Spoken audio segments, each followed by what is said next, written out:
Ibu bapak, saudari-saudara yang terkasih dalam Kristus, selamat berjumpa kembali dengan Renungan Minggu Komsos Gereja Santa Maria Immaculata, Paroki Tarakan.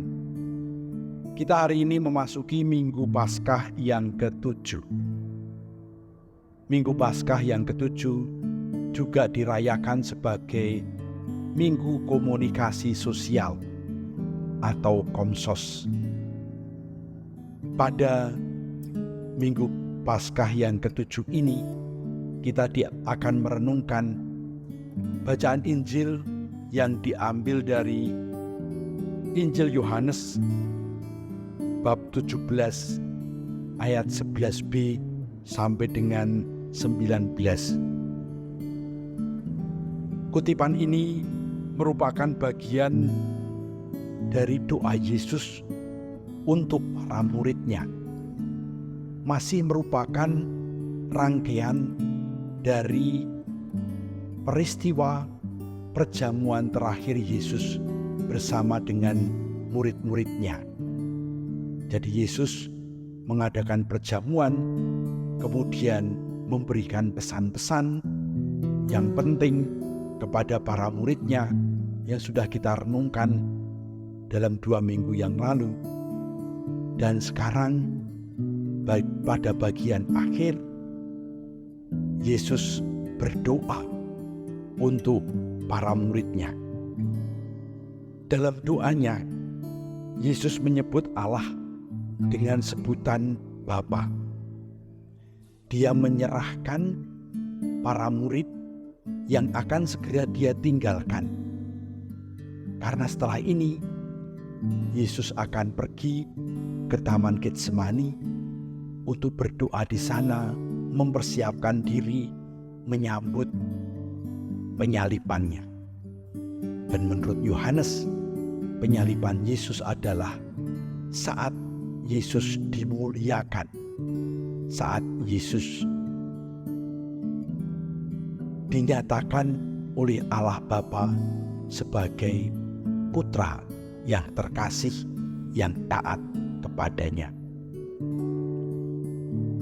Dan Yesus mempercayakan para murid yang telah mengikuti dia, yang telah percaya kepadanya, yang telah berjuang untuk menyerap inspirasi dari firman-firman-Nya kepada perlindungan Bapa. Yesus dalam doa ini mengungkapkan seluruh perasaan hatinya kepada Bapa. Dia mengungkapkan syukurnya, tapi juga dia mengungkapkan kekhawatirannya, kegelisahannya. Bagaimana kalau nanti dia tidak ada lagi? Dengan memperkenalkan Allah yang Maha Kuasa sebagai Bapa, dia yang tadinya tidak terjangkau, dia yang tadinya jauh, sekarang menjadi dekat. Manusia bisa mendekati, manusia bisa bergaul, manusia bisa menyapa Allah dengan sebutan Bapa. Dia yang sedemikian mulia, bahkan namanya pun tidak boleh disebut sembarangan. Karena nama Allah begitu mulia. Sekarang oleh Yesus diperkenalkan sebagai Aba, sebagai Bapa. Dia yang maha mulia itu, dia yang maha segalanya itu, rela untuk mendekati kita manusia.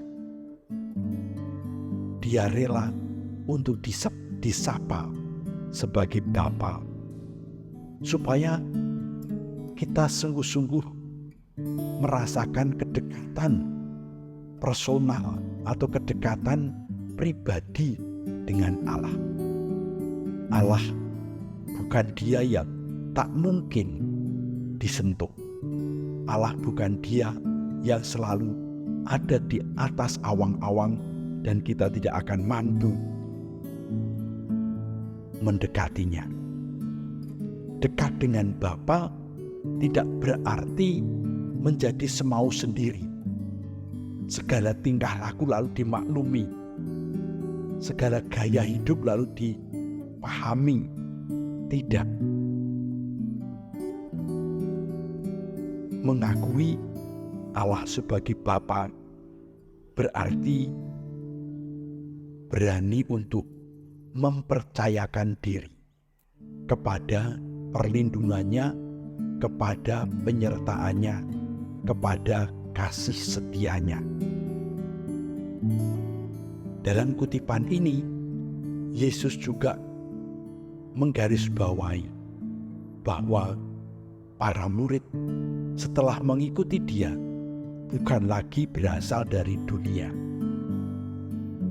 Dunia dipandang sebagai tempat di mana segala macam kejahatan, sikap yang membawa manusia jauh dari Allah muncul. Dunia menjadi sumber yang menimbulkan perpecahan antara Allah dengan manusia. Maka dengan memohon supaya Allah Bapa melindungi mereka, para murid, selama ada di dalam dunia, Yesus mau mempercayakan kita semua kepada penyertaan Bapa. Yesus tidak mau kita diambil dari dunia sebelum waktunya. Akan tiba waktunya bahwa kita akan meninggalkan dunia ini. Tetapi Yesus ingin supaya selama kita masih di dunia ini, kita masih mungkin tergoda atau tertipu dengan muslihat, kekuatan kegelapan, kekuatan kejahatan. Kita dimintakan perlindungan Bapa.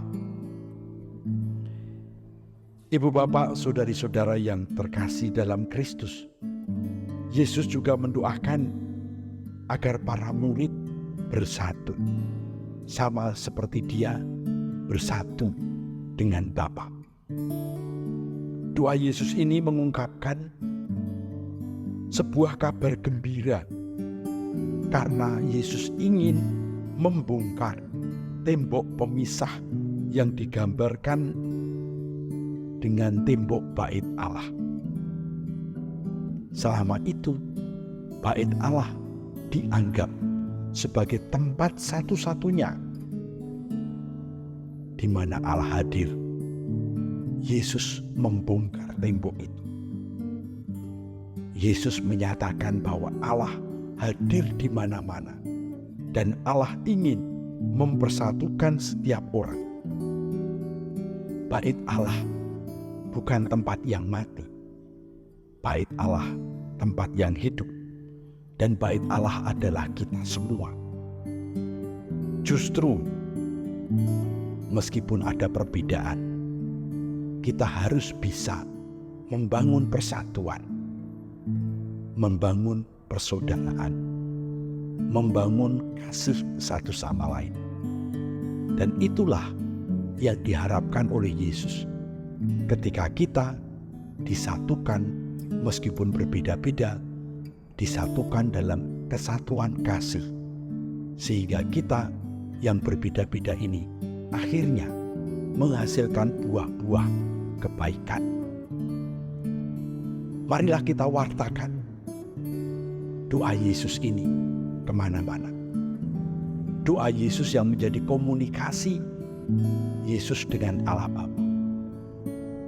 Semoga juga kita jadikan sebagai model komunikasi kita dengan Allah dan komunikasi kita satu sama lain. Mari kita mewartakan dengan komunikasi yang baik ajaran-ajaran Yesus, supaya buah-buah kasih hadir di mana-mana. Tuhan memberkati kita. Amin.